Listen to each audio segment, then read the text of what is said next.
Hey guys, so I have recently finished an arc by Don Schechter called Ascendants. A little while back I did a video saying that sci-fi thrillers were the subgenre of sci-fi that just didn't seem to work for me. So someone from PR by the Book reached out and gave me this arc to try and share my thoughts. So here they are. Right off the bat, I'll say I didn't hate this book.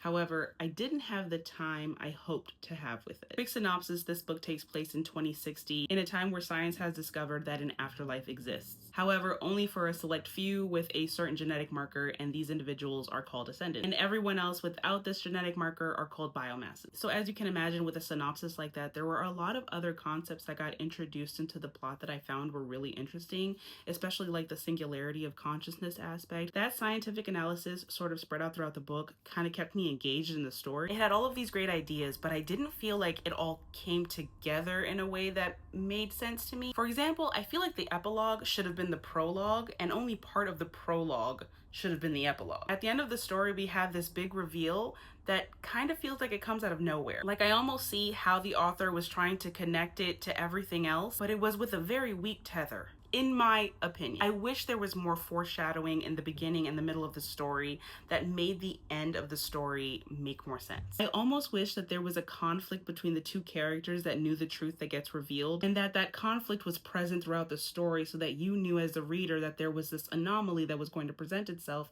at the end, and then we would see why all of these things wouldn't connect. I'm not trying to tell the author how to write his story at all, by any means. I just wish there was more in the story that connected the end with the beginning. All in all, though, it's really not a bad story. I would give it a solid 3.5 stars. There are some really great parts to the story, and then unfortunately there's other parts that just didn't really work for me. But I think fans of sci-fi thrillers should definitely give this one a try, and then let me know if you guys have a better experience with it.